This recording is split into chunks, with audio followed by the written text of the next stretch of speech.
हाँ, दीपावली के 3 दिन पूर्व धनतेरस आती है। आमतौर पर लोग बाग धनतेरस के दिन लक्ष्मी की पूजा करते हैं, परंतु धनतेरस के दिन धन्वंतरी का जन्म हुआ था और धन्वंतरी जयंती भी मनाई जाती है, क्योंकि धन्वंतरी और लक्ष्मी दोनों एक साथ पैदा हुए। जब समुद्र मंथन हुआ और उसमें से 14 रत्न निकले, तो धन्वंतरी भी उसमें एक अमृत कलश लेकर के उत्पन्न हुए थे। इसलिए धनतेरस के दिन धन्वंतरी की जयंती भी मनाई जाती है। धन्वंतरी चिकित्सकों के आराध्य देव हैं और सभी चिकित्सक लोग धन्वंतरी की जयंती मनाते हैं। ब्रह्म वैवर्त पुराण के कृष्ण जन्म खंड के 51वें अध्याय में धन्वंतरी के दर्प भंग की कथा आई है कि धन्वंतरी जी सभी वेदों में निष्णात थे, तंत्र मंत्र के ज्ञाता थे, गरुड़ के शिष्य थे और भगवान शंकर के उपशिष्य थे। इस कारण उन्हें बहुत अपना आप पर बहुत दर्प था, अभिमान था, घमंड था। तो एक बार जब वो कैलाश पर्वत पर जा रहे थे तो उन्हें तक्षक नाग दिखाई दिया। तक्षक नाग बहुत बड़ा आकार का नाग, जो अपने साथ में अपने हजारों अनुयायियों को लेकर के, नागों को लेकर के चल रहा था। तो धन्वंतरी जी ने दर्पवश उसे, तक्षक को तंत्र मंत्र के द्वारा निश्चेष्ट कर दिया और उसकी मुंह से उसकी मणि निकाल ली।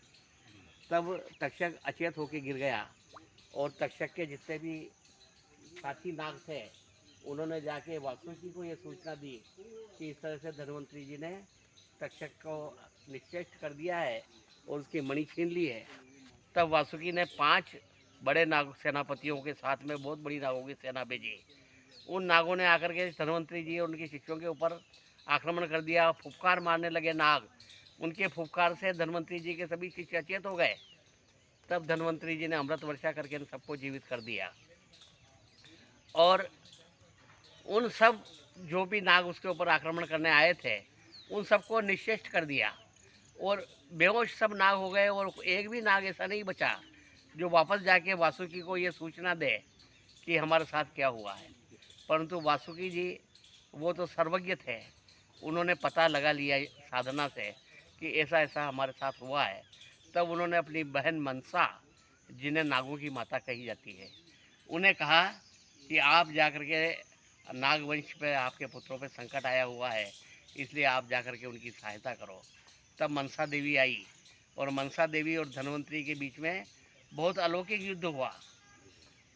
मनसा ने नाग पास डाला धन्वंतरी जी के ऊपर। जो नागपास मेघनाथ ने भगवान श्री राम पे डाला था, तो उसका निवारण करने के लिए गरुड़ आए थे। तो धन्वंतरी जी भी गरुड़ के शिष्य थे, तो उन्होंने अपने गुरु गरुड़ जी को बुला लिया। तो वो नागपास जो था वो गरुड़ जी ने हटा दिया। तो फिर मनसा देवी ने जो धुएं के बादल छोड़े, तो गरुड़ जी ने अपने पंख से सब धुएं के बादल हटा दिए। तब देखा मनसा ने कि धन्वंतरी जी किसी प्रकार वश में नहीं हो रहे हैं, तो उनको पास में एक शिव जी का दिया हुआ त्रिशूल था, वह धन्वंतरी पर प्रहार करने के लिए उठा लिया। तब ब्रह्मा जी ने सोचा कि ये तो बहुत अहित हो जाएगा, यदि ये चिकित्सकों के आराध्य देव और धन्वंतरी जी अगर नहीं रहे तो दुनिया में चिकित्सा जगत का अंत हो जाएगा और लोगों की चिकित्सा कौन करेगा। तब ब्रह्मा जी स्वयं वहाँ प्रकट हुए और वहाँ पे उन्होंने धन्वंतरी जी को समझाया कि देखो, गलती तुम्हारी है कि तुम कैलाश पर्वत पे गए थे, तुमने बिना किसी अपराध के तक्षक को क्यों निश्चेष्ट किया, क्यों उसकी मणि छीनी। आपने आगे देख करके गलती की है, इसलिए आपको क्षमा मांगना चाहिए और अपना अपराध कबूल करके और मनसा देवी से क्षमा मांगना चाहिए। तो फिर धन्वंतरी जी ने अपना अपराध कबूल किया, मनसा देवी से क्षमा मांगी और इस प्रकार से उस युद्ध का अंत हुआ।